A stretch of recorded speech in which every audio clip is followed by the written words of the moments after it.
I am the Mad Hatter.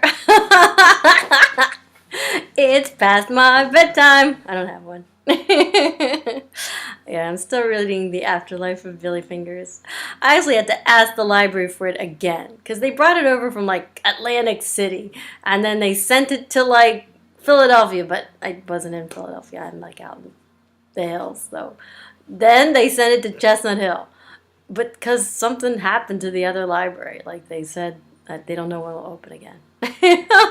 So there's already an adventure just to get a hold of this book. The Death of Memories. Yeah, I love this hat. It's the best. It's my favorite. I wore it in a Halloween costume. I was the Mad Hatter. I really love being the Mad Hatter. After I returned to New York, Billy told me to phone his ex-wife and tell her about my trip to Jamaica. I was reluctant, but Billy insisted. He said she has something for me. I made the call. The conversation was pleasant. A few days later, a photo came in the mail of Billy. Oh, smiling under the rushing waters of the Dunn's River Falls. I framed the photo and put it next to my computer so I wouldn't forget what happened at the waterfall. Willie's transformation was too perfect, too inspiring to be chance. The events at Dunn's River Falls changed my desire to keep the Billy experience quiet. Billy was gone for a while, but by now I was used to his comings and goings and looked forward to whatever was next on his agenda. On a slate gray May morning, along with the patter of rain. Here comes his voice. I can't do a Billy voice. I don't know. How does a man with like thick, dark, curly hair, like sort of probably sultry sound? I'm still here. No, it sounds like me. I'm still here. I'm talking to you from an unknowable, unutterable distance. I'm still here, even though right after my funeral in Jamaica, I had another funeral of sorts. I went through the death of my memories. Ooh, sounds strange. On Earth, the treasure of our memories. And that's okay. Oh, on Earth, we treasure our memories. That's as it should be. But you have to understand, where I am, there's no desire to hold on to anything, to cling to the past.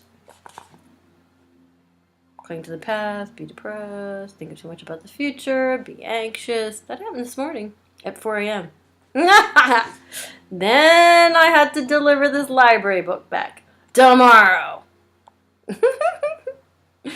Puts a little fire under my butt. It's good. Stay up all night wearing hats.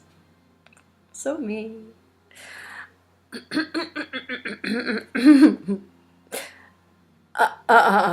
Strange how Joseph and I reviewed the life I lived with so much devotion, simply to let go of it in the end.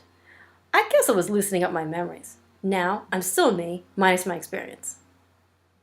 And I could say with some authority that it's delightfully liberating.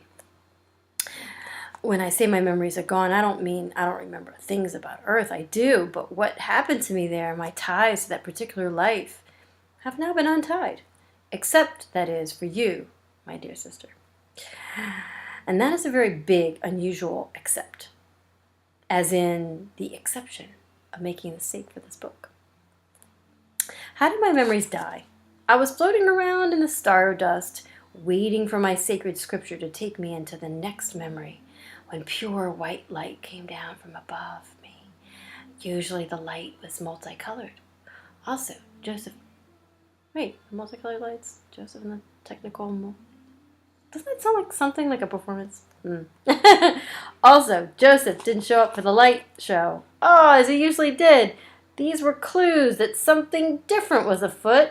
As the white light touched me... Someone was itching me. Billy! No. Maybe it is. I don't know. It's not my brother, but maybe. Usually the light was multicolored. Joseph didn't show up for the light show as he usually did. As the white light touched me, it became a very specific memory. The memory of 1,000 of tiny white lights moving in and out of my worn-out 62-year-old body. Loosening my soul from my physical self. I'd seen these lights before in my birth memory. These same kind of lights bound my soul to my baby body. I think my death was a whole lot easier. He laughed too.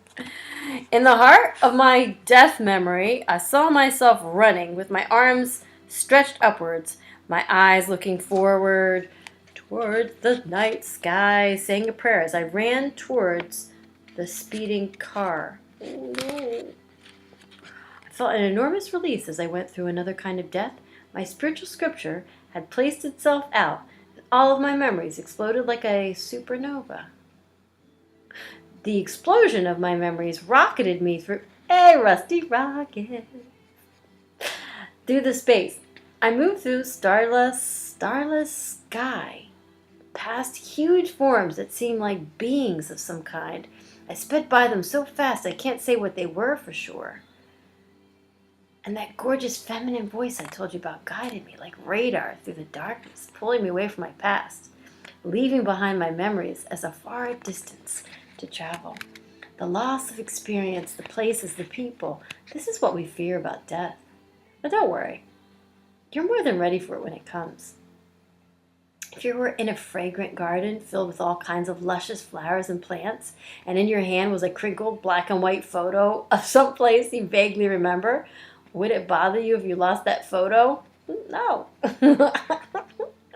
Whatever memories I had, even the best, can't compare with getting closer to the source. And that's what's happening. My journey is bringing me closer to the divine presence. Way off in the distance, I see a radiating disk of light. This is a light I've not seen before. The divine presence seems to have gathered itself up into a concentrated, pure white light. As I move towards this light, it calls me. Not the me I was on earth. It calls me by my soul name. The soul I was before I left the higher worlds to go to earth. To be continued. Maybe even in this hat. Bye-bye.